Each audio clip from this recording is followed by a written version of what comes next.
आज आपको जैसे मालूम होगा कि जो माइनिंग का इशू बड़े दिनों से हम लोगों ने उठाया हुआ है, जिसमें पूरा यूटी जम्मू हो या कश्मीर हो लोग सफ़र कर रहे हैं।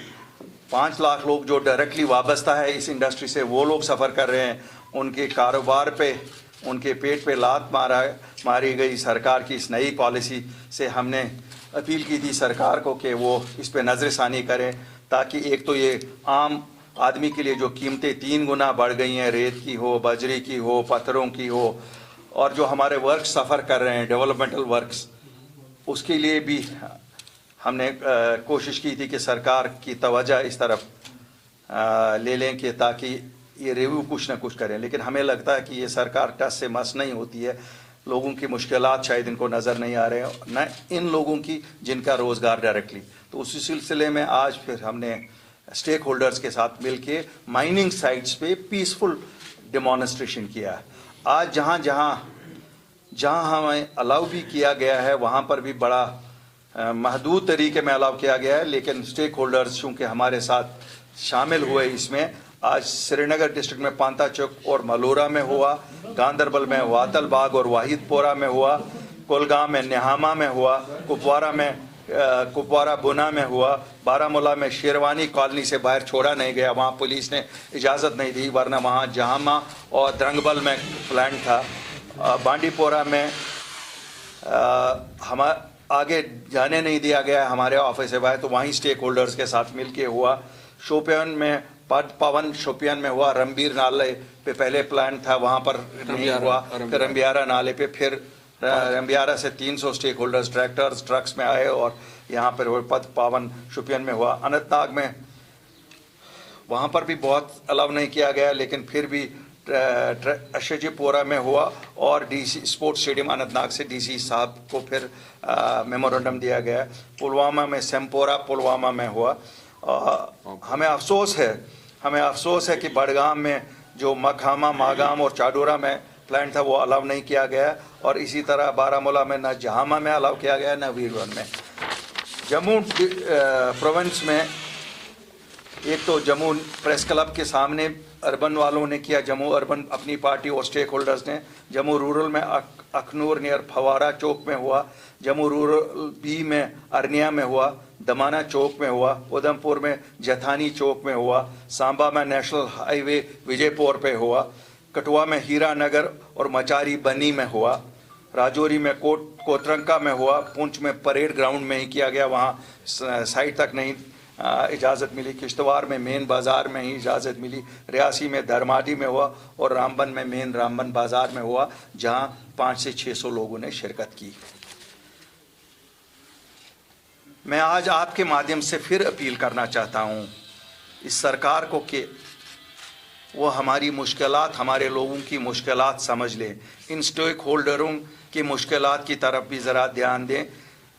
2019 अगस्त 5 के बाद जो ये पॉलिसी है, जिसमें जो बुनियादी शहरी हैं जम्मू कश्मीर के, उनसे ये काम छीना गया जिनका सदियों से ये काम था, चाहे वो पांता चौक में था, चाहे वो जम्मू में था, जहाँ कहीं पे भी था। ये लोग, इन लोगों का रोज़गार इसी पे था, उनके बच्चे भी पढ़ लिख के भी यही काम करते थे, जो इनका पुश्तैनी काम था। ये छीन के कुछ कोड़ी रॉयल्टी के एवज, जो हमें कहा जाता है रोज़ की रॉयल्टी अर्जी बढ़ गई। तो पहले ही हर सरकार का मिशन होना चाहिए कि हम आम आदमी के लिए ज़रूरियात ज़िंदगी की चीज़ों के दाम कैसे कम करें। और आजकल आप देखते हैं ये ज़रूरियात ज़िंदगी है, क्यों घर बनाने हैं, पॉपुलेशन बढ़ गई है, हमारे अस्पताल बनने हैं, हमारे एयरपोर्ट्स बनने हैं, हमारे रोड्स बनने हैं। तो एक साइड से सरकार कहती है कि कुछ लाख रुपया रॉयल्टी हमें ज़्यादा मिली, दूसरी साइड से करोड़ों रुपया कंस्ट्रक्शन कॉस्ट में उनको ही ज़्यादा देना पड़ता है। तो मैं फिर अपील करता हूँ आज सरकार से कि ये कोई प्रेस्टीज का मसला नहीं है। हम नहीं कहते हैं कि अपनी पार्टी को कोई क्रेडिट इसका मिलना चाहिए, हम कोई पॉलिटिक्स के लिए ये नहीं कर रहे हैं, हम बिल्कुल लोगों की फलाह बहबूद के लिए मसला उठा रहे हैं। और मैं सरकार से फिर गुजारिश करता हूँ, लेफ्टिनेंट गवर्नर से, कि साहब आप ज़ाती मुदाखलत करिए और ये देखिए कि ताकि कीमतें वापस एतदाल पे आ जाएं और ये लोग 5 लाख लोग जो इसमें बराह रास्त मुलविस हैं, उनके पेट पे लात ना मारी जाए। वो डिफ़ॉल्टर्स बनेंगे जिन्होंने ट्रैक्टर निकाला है, टिपर निकाला है, क्रशर डाले हैं, वो डिफ़ॉल्टर्स बनेंगे, तो वो भी तो सरकार के लिए परेशानी है।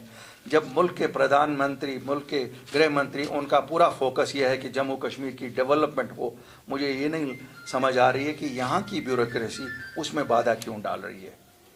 बहरहाल मैं इन स्टेक होल्डर्स को आश्वासन देना चाहता हूँ और आम लोगों को आश्वासन देना चाहता हूँ कि अल्लाह के फजल से अपनी पार्टी ने ये इशू उठाया है और हम तब तक एहतिजाज करते रहेंगे जब तक हम लोगों को राहत ना दिलाएंगे। शुक्रिया। अल्ताफ साहब, आज प्रोटेस्ट आपने किया, तो अगला प्रोटेस्ट कब होगा अगर आपकी डिमांड्स पूरी नहीं की गई? देखिए, ये अब कंटिन्यूअस रहेगा जब तक ना हम लोगों के लिए कोई ना कोई इसमें सहूलियत पैदा करें। मुझे उम्मीद है कि सरकार ने महसूस किया होगा, आज जब उन्होंने देखे होंगे स्टेक होल्डर्स हज़ारों की तादाद में सड़कों पे इस एहतिजाज में, उन्हें एहसास हुआ होगा कि नहीं, कुछ ज़्यादतियाँ हो रही हैं। कुछ ब्यूरोनी ठेकेदारों के लिए अगर पूरा स्टेक पे लगाया जाए ये अच्छा नहीं है। सारी इसकी पॉलिटिकल पार्टी, जितनी भी रीजनल पॉलिटिकल पार्टीज है, वो इस पे चुप बैठी हैं, तो खाली एक अपनी पार्टी है जो इसके पीछे। देखिए ये उनका अपना नज़रिया है।